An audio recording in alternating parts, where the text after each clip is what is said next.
Hi, my name's Adam Chamberlain from Elite Pro Golf, and today we're going to talk about the slice. Those of you out there have heard probably and watched loads of these videos about slicing the golf ball. Today we're going to cover quite a lot of information.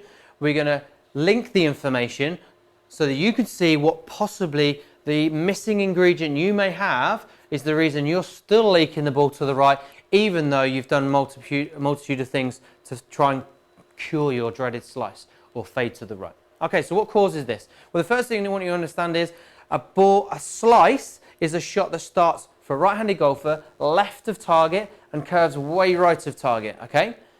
It starts left, curving to the right. Now, what's causing that? Well, the club face is open, that's causing the ball to curve to the right, and the reason it starts left is because the swing is swinging across the ball to the left, swing path this way, club face open, ball starts left and curves to the right. Okay, now one thing I want you to understand is the ball always starts nearest where the club face is pointing. So if the ball is starting fairly straight, you can still be swinging to the left, but because the face is open, ball starts near a target line, then curves to the right. So don't be misunderstood with why the ball is starting there. You really need to understand what causes the ball to curve, what causes the ball to start in the right direction. So there's a bit of a play-off here. The ball starts, well, let's say with a driver, 90% where the club face is pointing and 10% where the path is pointing. So wherever the club face is pointing, that's pretty much where the club face is pointing, okay? But if I'm then swinging 10 degrees to the left,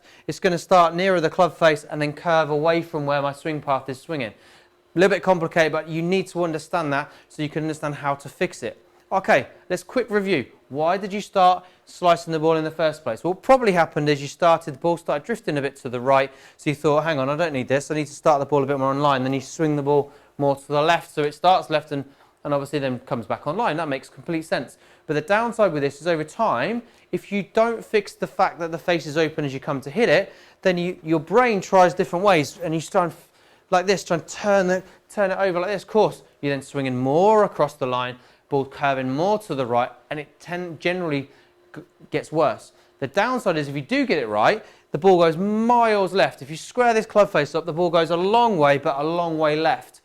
That actually is where you need to start. So the first thing you need to understand is we must square the club face. Now, quick thing, little kind of thing that I still see a lot, which kind of baffles me at times, is you get people to address the ball that slice the ball or fade the ball to the right, and pull the club face up from in their hands and the face is actually open.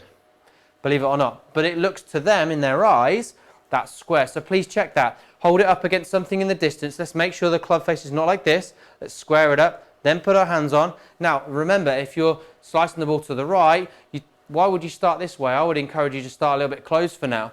Then get the grip on. And look, we need to stop the ball curving right. If you really want to fix your slice, hands up, want to fix the slice, we need to get the ball going left.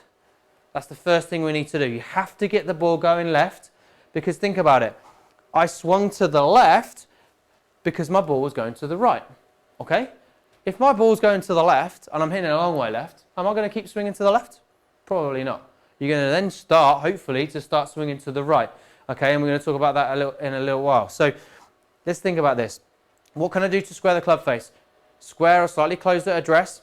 Left hand or top hand grip needs to be plenty over, and you need to see at least 2 to 3 knuckles at the top of the grip.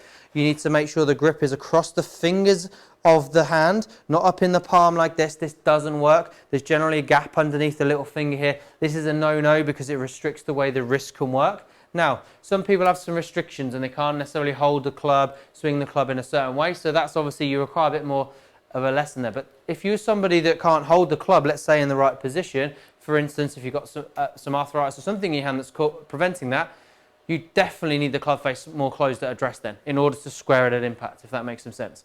Now, a good grip is also going to help you square the club and use your wrists a bit more. Unless you're really apprehensive about the shot, you freeze up, and we see this a lot. People coming in and holding the club off. That's grip pressure, so make sure the grip pressure is not too strong. That'll allow you to square the club face once again. Okay, so that's how to kind of square the club face. But if you've tried all these things and they're still not working, you need to check this. I've seen this quite a bit. Okay, so I've got the club face slightly closed, I've got a strong grip. Then I see this move. Going back. Now look where the club face is. Okay, so bear in mind, I started this way and then roll the face open.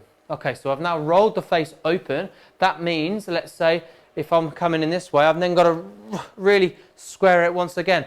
That's the first thing. And then what happens is you get to the top of the club, top of the here, and I've got a real cup in my wrist. And see, even with a really strong club face behind me, the toe of the club's pointing pretty much straight down, which is still open.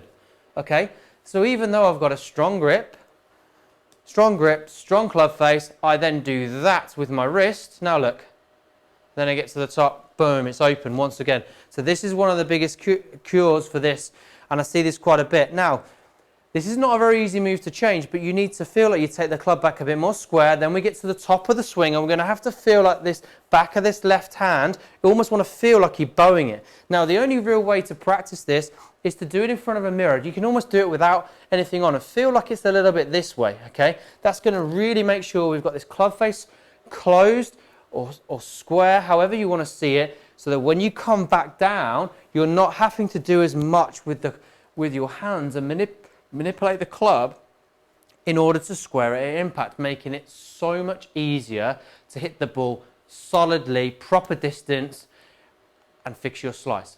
Downside is, to start with, it's going to go left though, remember. Okay, so how do we fix that? How do we fix the slice? Now the first thing I want you to do, how to change the club path. The club path, you need to learn to start aiming a bit more to the right to start with, so that you can then feel like we're swinging to the right. But simply, if you've got the ball going left, you need to start aiming right. This is a good way to start. Now we're going to feel like as we come down, instead of from the top of the swing, the club getting out this way and across us, we almost now need to feel like we're letting the club head fall behind us this way. Feel like our arms maybe even feeling like they're falling down closer to our body here versus being out and away from us in the club shaft this way. So we're going to feel like the club head drops behind us, our hands are dropping behind us, and then we're going to feel like we're swinging the club away from us and out to the right.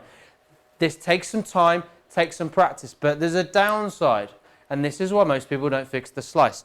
What happens is, when they drop the club this way, and it falls behind us, the club face can get a little bit open. And then they swing to the right, of course now it goes more to the right, okay? So this is why it's a little bit difficult, and why we always generally start with hitting it to the left. Because then when we put the club path into the right, the ball doesn't go as far right. So we'll always start with club face, then fix the club path, but you're going to have to come and go between each of these. Because you start getting the club path right, then the ball will start going to the right. Then we work a bit more on squaring the club face, then it goes straighter or a little bit left, then we go back to club path. So I want you to do a couple of drills. I want you to check, review this video, see which you think is the problem with yours. Maybe even video your swing. Check how my wrist is, where my club face is. Okay, I've got that sorted. Now I need to practice feeling like I'm dropping the club behind us, swinging out to the right. Practice swings are key. You need to exaggerate your practice swing this way, because if you're somebody that's been doing this for a while, it's going to take you a little while before this starts to settle into your golf swing. Okay, we love fixing slices. We love helping people play better. But remember, everyone swings it differently. Everybody moves differently. Everybody's body's different.